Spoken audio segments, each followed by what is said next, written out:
Olá, boa noite, sejam bem-vindos a mais uma Igreja na Atualidade. Cá estamos para conversar um pouco sobre aquilo que foi acontecendo ao longo desta semana na vida da nossa Igreja e não só. Comigo, já sabe, estará o Padre José Luís Borga, porque ele é a minha companhia preferida neste programa. A sério? A sério. Já tiveste outra? Hã? Não, por isso então é que é a preferida. Isto é o que se chama amor à primeira vista. Pronto. Foi querido e que tal? Olha, sabe que programa é que vamos fazer hoje, Padre? Não faço a mínima. Não, porque vamos fazer um grande programa. Como não é habitual, Como aliás. sempre. 86, portanto, só nos faltam 14 para chegar à centena.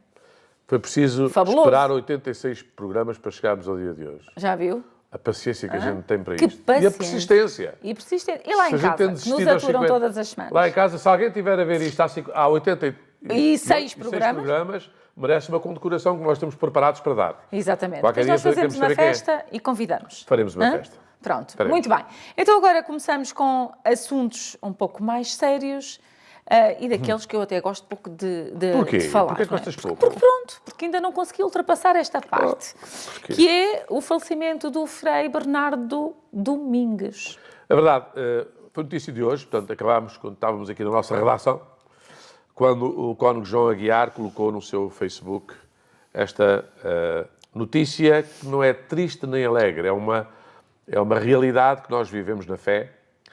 E um homem que, ao fim de 80 e tantos anos, tantos quantos o nosso programa, quase uma homenagem a cada ano de vida dele, iria fazer 88, não é? Acho que sim. Portanto, a gente fez este é o programa. 86. Pronto. Portanto. Por pouco andámos ele, quando soube disso, nem aguentou mais. Mas este homem, eu te falo dele por duas razões. A primeira, porque havíamos falado do irmão dele, a semana passada, do Frei Bento Domingues. Exato. Que foi condecorado honoris causa, foi doutorado, assim é que é, não é condecorado. Reconhecido o seu saber, honoris causa. E há um outro que é mais discreto no que toca, não aparece tanto nos jornais e nas televisões, não é conhecido tanto pela sua chegada, mas é o Frei Bernardo Domingues. Sendo irmão de sangue do Frei Bento Domingues, é também irmão no que toca à espiritualidade, dominicano. Domingos, dominicano. Se calhar foi por causa da associação desse nome. São Domingos de Gusmão, da Ordem dos Pregadores. E que fez do seu estudo um homem que tem uma carta imensa de doutoramentos. Só para termos uma ideia, ele licenciou-se em 57 em Madrid, em 64 em Filosofia, em Madrid. Em Toulouse, o doutoramento que viria a obter em 88, na Universidade de São Tomás de Aquino, com a tese O Mundo e Deus confrontam-se, na obra de Emmanuel Mounier. Para quem não sabe, Emmanuel Mounier foi o pai do personalismo, que é uma corrente filosófica no final do século XIX, início do século XX, que procurou fazer do personalismo cristão também um pensamento articulado na filosofia, o que foi muito interessante e trouxe muita novidade ao pensamento filosófico. Finalmente, em Toulouse, diplomou-se em psicopedagogia. Em Dublin, obteve o grau de leitor em Sacra Liturgia. E em Roma, em 92, vê só o que está a estudar, obteve o grau de mestre, creio que é em Teologia, provavelmente. Foi particularmente empenhado nas equipas Nossa Senhora e recentemente foi homenageado pelas Terras do Douro, Câmara de Terras do Douro, onde nasceu. Ele é um homem daquelas... onde eu fiz, por sinal, o primeiro espetáculo sozinho. Foi em Terras do Douro. Chovia para jovens. Chovia, e chovia muito. Na rua, e o espetáculo foi na rua, e a malta aguentou aquilo tudo até ao fim. Não me esqueço, porque foi o primeiro que eu fiz, sem a banda, sem a orquestra, comigo. Cá está, o Bento Domingos está de luto, a Ordem Dominicana está de luto, mas nós, na fé, celebramos sempre como uma entrada na casa do Pai. Nós nunca, na fé, não temos razões, como os que não têm fé, de nos entristecermos. Dói na mesma, custa na mesma, é sempre um arrancar de laços, ou um soltar de laços, mas é também uma entrega nas mãos do Pai. Que ele agora obtenha o doutoramento na simplicidade de entrar na casa do Pai, onde todos têm aquilo que ele tentou ver pela sabedoria, tem agora, sem limites, em plenitude, a sua contemplação. Eu tenho a certeza de que para ele é um dia feliz. Não por nos deixar, mas por aquilo que vai encontrar. Ok. Muito bem. Olhamos agora para também este dia, porque é dia de BP, não é? Se Dia fosse 22. vivo, faria 162 anos, padre. É verdade, um homem que foi notório, é notório, ainda continua a ser, pelo que inspira de multidões imensas de jovens, quer formadores, quer formandos, num movimento que se chama escotismo, o movimento mundial do escotismo. Um homem que tem frases feitas, por exemplo, se tiver o hábito, tenho aqui esta frase engraçada que fui buscar aqui ao agrupamento 1369, cada agrupamento quando nasce é atribuído um número, portanto quer dizer que quando nasceu este já havia 1369 agrupamentos em Portugal, já há mais, com certeza. De Casal de Câmara, que diz assim, isto é uma coisa que todos os escuteiros hoje estão a pôr, portanto vale a pena, e nós associamos. Eu como fui assistente e sou assistente e chefe de agrupamento, obrigado. Neste momento ainda sou chefe de agrupamento. É? Pronto. É verdade. Portanto, é um movimento com quem muito aprendi e que muito me desafia em coisas muito, muito bonitas. Então, frase de Baden-Powell, está aqui, se tiver o hábito de fazer as coisas com alegria, raramente encontrará situações difíceis. Tem lógica. É uma das maiores desafios dos escuteiros. O escuteiro alegre é um escuteiro normal. Um escuteiro triste, provavelmente informa-no que ele não é escuteiro. E a alegria está em duas coisas. Em olharmos, ele fazia vários desenhos, Baden-Powell tinha duas coisas. Além de ser um bom estratega, era um homem intuitivo e era um ótimo desenhador. Desenhava muito bem. A maior parte dos livros que a gente tem do Baden-Powell foi ele que fez as ilustrações. E há uma que fica sempre... É um escuteiro que dá à palavra impossível um pontapé no in. Portanto, fica sempre possível. É sempre possível. Era impossível ir à Lua. E foi possível. Era impossível andarmos debaixo d'água e andamos. Era impossível estarmos aqui a chegar à casa das pessoas e alguém sonhou isso como uma loucura. Quando ele teve a ideia, toda a gente achou que era digno de ser internado. E hoje é possível. Quer dizer, quase tudo o que fazemos hoje era impossível aqui há uns tempos atrás. E isso é uma escola que o escotismo faz. Portanto, olhar para os obstáculos, para as adversidades, não como uma limitação, mas como algo que nos põe em causa a nossa coragem, capacidade, destreza, sentido de entreajuda, porque sozinhos não conseguimos, mas se partilharmos, conseguimos sempre mais. E o hábito de fazer da alegria uma forma da gente... Vai lembrar aquelas séries do... Como é que se chamava? Aquele que fazia dos canivetes, todas as soluções. O MacGyver. MacGyver. Ele até se ria daquelas coisas, estava sempre a imaginar. Portanto, a alegria também é próprio do estar de bem com a vida e de bem para a vida. Portanto, tristezas não pagam dádivas. Eu ensinei-te isso no último espetáculo. Então, eu não aprendi. Não aprendeste? Oh, valha-me Deus. Vou sempre para o ditado mais popular para aquilo que é o mais fácil. Pois. As dívidas. As dívidas é que não levam a lado nenhum, mas as dádivas sempre ultrapassam as dívidas. Por isso é que o outro que devia não sei quantos denários chegou lá e ele perdoou-lhe a dívida. Logo, a dádiva perdoou a dívida. Certo. Mas ele, em vez de aprender, chegou cá fora e o outro devia beber 2 atestões e fez questão de pagar. Mas vamos então a uma frase vinda da Mariana Prestelo, minha afilhada Vinagre, que é fã do Baden-Powell, já não está no ativo, mas que põe no seu mural Facebook também. E eu vou buscar aqui a ela a frase de BP para este dia. Oi, já fiz disparate. Vamos lá voltar ao sítio certo, vou aumentar, peço o favor de colocarem. A frase é muito bonita. Digo-vos eu, olhai com vistas largas para além das pedras do caminho que estão quase sobre os vossos pés, quer dizer, o caminho que a gente está a fazer e que a gente vai superando, e vede para onde leva esse caminho. E segui em frente com boa disposição, cá está. O seguir em frente no caminho, no bom caminho, há sempre a escolha do caminho, que é o caminheirismo, a bifurcada, a vara bifurcada, que lembra o caminho do bem e do mal, mas se vai no caminho do bem, devemos ir com entusiasmo, com boa disposição. Encontrareis outros seguindo convosco o mesmo caminho. Nunca vamos sós. Aquela ideia que a gente tem mania que é herói quando quer o bem do mundo, afinal estamos a juntar-nos a multidões incríveis. Não somos nada originais. Às vezes pensar que fazer o mal aos outros é que a gente devia ter vergonha, que também nos associamos a muita gente. Cuidado, diz ele. Vamos encontrar gente do nosso caminho, possivelmente menos bem preparados. Porque aí está o exercício, a capacidade, a destreza, tudo isso prepara-se antes do caminho, para que nós consigamos, por isso é que eles fazem dos jogos de pista, os escoteiros, uma maneira de também se superarem e ficarem à frente dos outros. Não por ser uma prova em que os outros ficam por baixo, mas para mostrar que estão capacitados. para isso. Por isso é que o escotismo é uma escola de vida.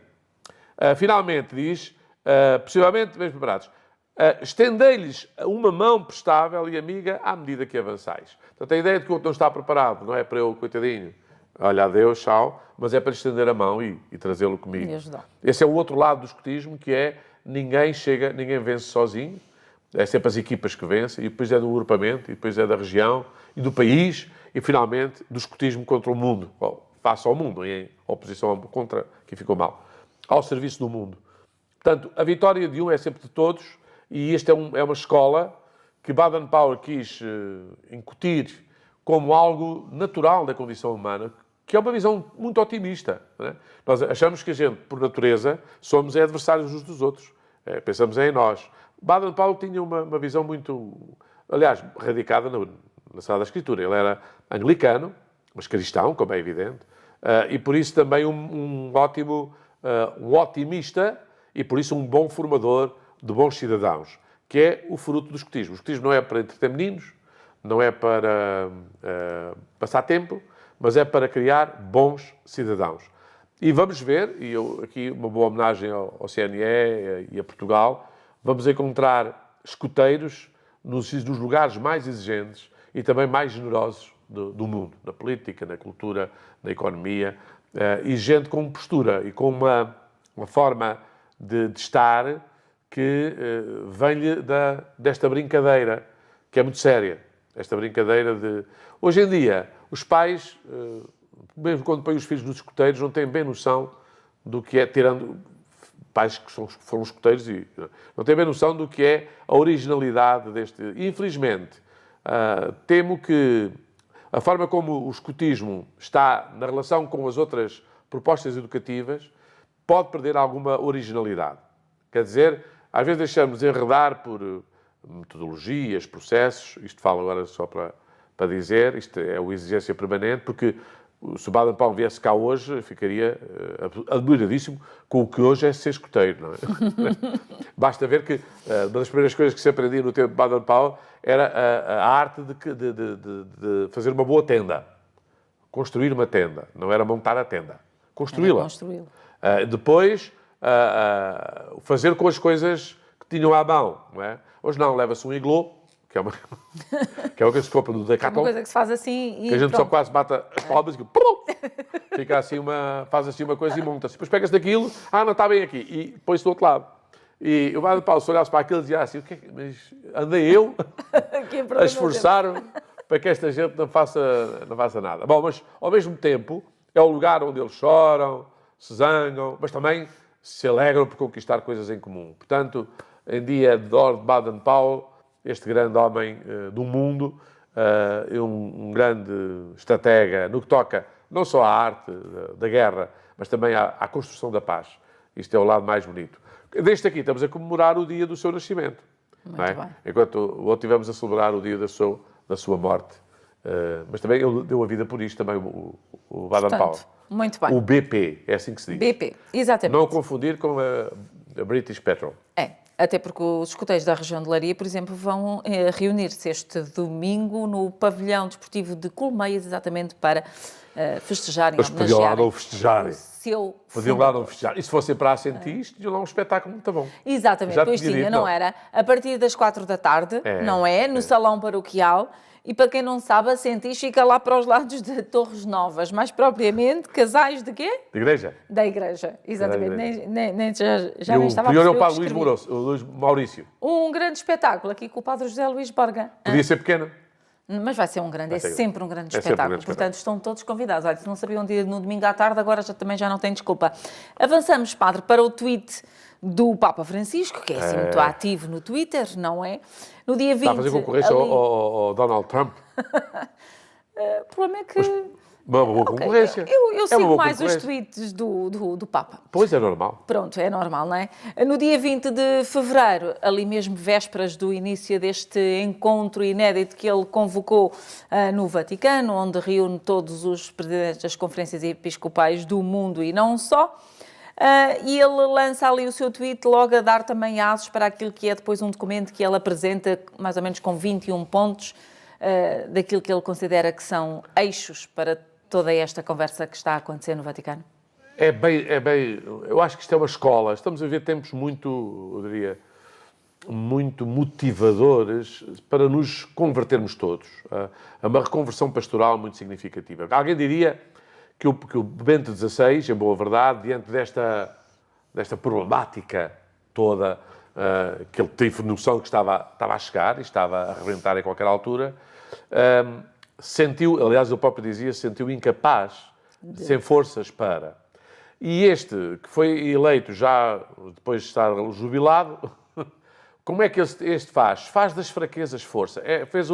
A postura já não é um problema do Papa, é um problema da Igreja toda. E por isso ele diz, meninos, vinde cá para, em conjunto, chamado no caminho sinodal, nós encontrarmos as respostas concretas. Ele foi muito incisivo nisto, não é só apenas um contexto. Conversas concretas para que o problema seja enfrentado e, quem sabe até, debelado, ultrapassado. Ora, esta forma de conduzir a Igreja é uma forma de dizer que a liderança, e ele fez logo com aquele conjunto de cardeais com quem era o cardeal dos 6, agora já são só 6, eram 8, já agora teve 2 baixas, são só 6, que o ajudam a governar a Cúria Romana e as questões desde a renovação da Cúria Romana, e onde está também alguém, que é o cardeal de Boston, O'Malley, que está responsável por esta área da proteção dos menores na Igreja. E então, o que eu acho que é significativo, a gente pega no site da News, é só ir Vatican News, toda a gente pode ir à internet e tem vídeos, tem as conferências, tem a tradução permanente em brasileiro, mas quase todos os que fazem o seu trabalho lá são brasileiros, portanto é o que calha. Mas percebe-se bem, não é preciso tradutor para o brasileiro. E daí eu fui buscar exatamente o primeiro tweet que ele põe na véspera da Cimeira. E diz-nos exatamente o seguinte: a partir de amanhã, é assim a forma como o Papa está a dizer, viveremos alguns dias de, e agora sublinho, diálogo, comunhão, escuta, discernimento. E a ordem é exatamente esta. Primeiro, dialogar. Um diálogo que não seja de surdos, não seja um falar por falar, mas um diálogo que leva à comunhão, é uma pôr em comum o que eu penso, o que eu acho, o que eu discordo, com a liberdade toda. Depois da comunhão, há uma nova escuta, que é o que resulta da comunhão. Que já não é só o que eu acho, ver se a minha ideia funciona ou não, mas do que é que foi do diálogo e da comunhão, o que é que brota dali. Finalmente, o discernimento, que é a gente dizer isto está correto, aquilo não está. Isto admite-se, aquilo não se admite. Isto é inadmissível, ali já é um sinal positivo de alguma coisa. Não queremos anunciar a nós mesmos, mas àquele que morreu por nós. E aqui volta exatamente ao que está no fundo de tudo isto. Alguém tentava explicar há poucos dias, e eu fixei, o caminho do sinodal é o caminho de com poucos, para todos. Um é Cristo, está no fundo, é a partir dele. Os poucos é os discípulos. Ele, na altura, teve 12 e a coisa não foi... Estes poucos são enviados a todos. Quer dizer que é da forma... Há um só Papa, mas depois tem os seus colaboradores, os cardeais e os bispos, e depois tem toda a Igreja. E todos estão envolvidos para isto. Portanto, é uma forma muito espiritual para que aquele que está ressuscitado, e seja ele que nós anunciamos, e não a Igreja. Porque a Igreja, quando se anuncia a si própria, está a ser infiel. A gente deve anunciar o reino de Deus, e o rei do reino de Deus é Jesus Cristo. Não é a Igreja. A Igreja é serva. E serve às vezes e outras vezes serve-se. Portanto, explicando que esta forma do Papa colocar de novo neste tweet a expectativa com que ele vai para este trabalho, de algum modo vai direcionar e propor, e espero que também nos vá a todos instruindo sobre a forma como devemos, desde as paróquias às dioceses, à Igreja Universal, devemos enfrentar os problemas.